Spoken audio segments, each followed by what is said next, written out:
The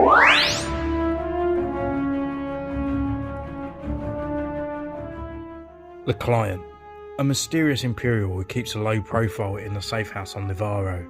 The Client is the face behind an otherwise faceless bounty, an off-the-record assignment with a high value.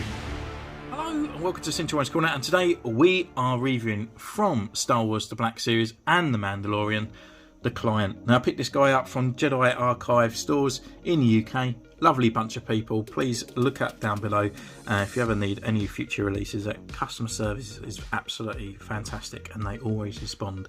So the description's down below where you can pick these guys up from. So yeah, The Client, it's not exactly a sort of sought after figure in a way, I don't think. It's not like we was calling out for this guy, but it's kind of nice to sort of like broaden the Mandalorian shelf in a way with sort of those extra sort of further out there figures and all that, you know, because we've got Cold Weathers and all that now, and now we have The Client as well. So yeah, looking at this guy, he's got this bunch of accessories on the side here, The Client, on the back, the bio, and with him again, and he's number 20 in the Mandalorian line. This is getting a lot of coverage now, the Mandalorian figures. So I guess without further ado, let's just crack this bad boy open. So here is his blister pack. It's quite a weighty figure actually. I think that cape, or his coat, is quite heavy, which is pretty cool. So we'll just take him out for our first impressions. And yeah, he's looking pretty cool. He actually looks like the actor as well, and the detailing on there is cool. So I'm just going to go through, do some poses with him, see what we can do, and we'll see you in a moment.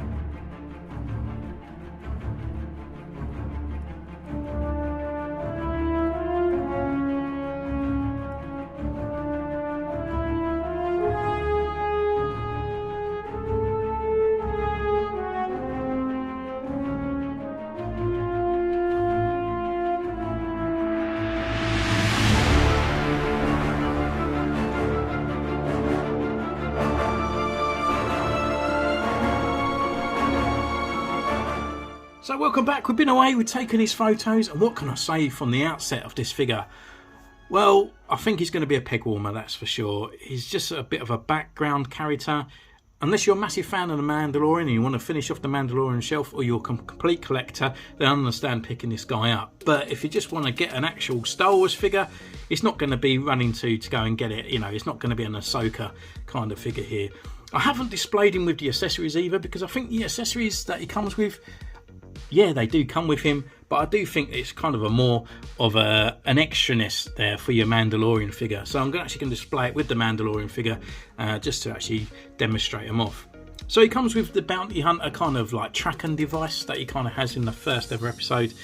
Looking pretty cool. As you see, it's got like two paint apps on there. We've got a dark sort of gunmetal, and then we've got a darker part there in the middle with the extra little light on here. And as you can see, it fits in his hands.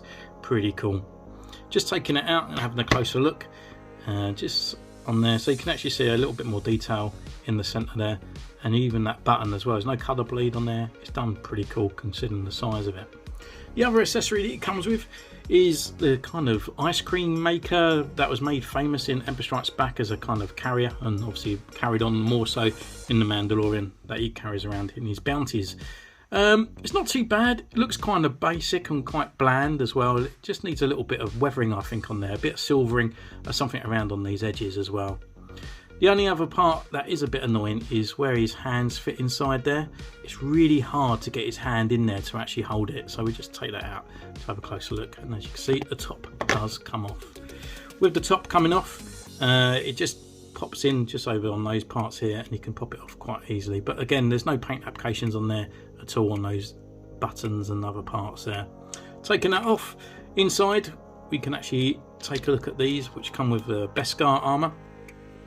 Well, yeah, sort of like the pane sort of fragments of it. As you can see, it's sort of molded in a kind of stacking form there. We've got a little bit of swirling at the bottom, and on both on the top they're exactly the same, but they do have an Imperial kind of cog at the top there, just stamped on. Now, I'm not too sure if the Mandalorian figures have come with this before. I haven't actually bought any of the deluxe or deluxe Mandalorian packs. I just couldn't be bothered to go out there to buy another Mandalorian figure when this one is pretty much good enough for the shelf, to be honest with you. So looking back at the ice cream maker as well, it actually pops out in 3 different areas. just like so, and inside they are got these sort of yellow kind of padding on the side there. There's no hinges, unfortunately, so this is all done on a plastic, so I can imagine after a while these can bend and may even snap off, so just be careful with those as well. And you can see the extra lining on there as well on the inside. So actually going to the actual client, its figure, we can actually go through his articulation. Articulation wise, it's not too bad. We've got head left, right, he can look down, he can look up. We've got upper neck movement, and also there is lower neck movement in there at the bottom, but it's quite hard to get to at the base there. Arm wise, turns all the way around and up. There's no butterfly joint in there, unfortunately. We have rotation here at the elbow, and it's up to a 90. Rotation at the wrist and a hinge. Then at the diaphragm, well, the waist, he has a bit of a swivel here, left and right. Can't go forward much, but he can go back a little bit more. This bit always keeps popping off as well on his jacket. Leg wise, he can kick forward and he can come up quite far this way as well. And we have a rotation up the upper knee, single knee joint with the rotation, and a rocker and a pivot at the ankle. So as a Black Series figure, it comes with the very basic of it. He doesn't need butterfly joints and stuff like that. I can't imagine him doing any kind of acrobatics and whatnot, but his legs do come up quite high if you want to get him to do a nice high kick. But where this guy really sort of excels, I suppose, in the way, which is his best part, is actually his look. He does look like the actor. In a way, he does remind me a bit of the Palpatine from Clone Wars as well, especially with this bumpy forehead. But no, it is a good likeness. And then we have the hair that's swept back. One thing I would say, he's got a bald patch on the back of his head, which is actually kind of very matted in colour compared to the front of his face. So it kind of looks a little bit off grey compared to like the hair and then the face here. It really looks like another bit of skin that's not actually from him.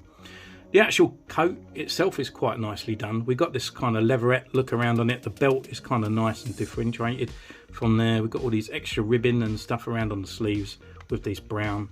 This sort of like suedeness kind of sort of like fading away over the years where it's been used.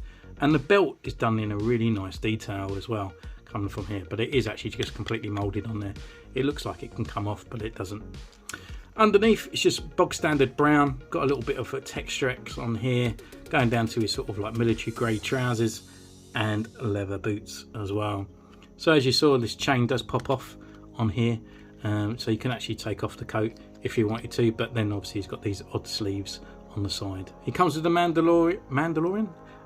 medallion of the Imperial cog on there hanging around his neck. Can't take it off because it's too small, so you have to pop off his head, but nonetheless it's not too bad. The only thing I would say looks a bit odd on this figure is actually his arms. They look really thin here. I know they probably cut them down so it doesn't stand out too much from the actual jacket itself, but when you pull his arms out, they look super thin there. Just looks a bit odd, a bit deflated inside, like they've been run over. But apart from that, it's actually a nice looking standing figure, but he's not going to jump off the shelf. He's going to be a peg warmer, that is for sure. Especially if Lando Calrissian doesn't sell. I can't imagine this guy selling any particular speed either.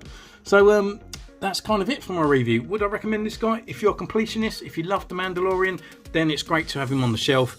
If you're kind of restricted at the moment, there's a lot better ones in this kind of wave, especially like Ahsoka. So anyway, thank you so much. Let me know in the comments down below what you think of this guy. Are you going to pick this guy up or are you going to leave him on the shelf? Let me know in the comments down below. You can follow me on Instagram, subscribe, ding the bell, like, and I'll see you next time. Take care. Bye.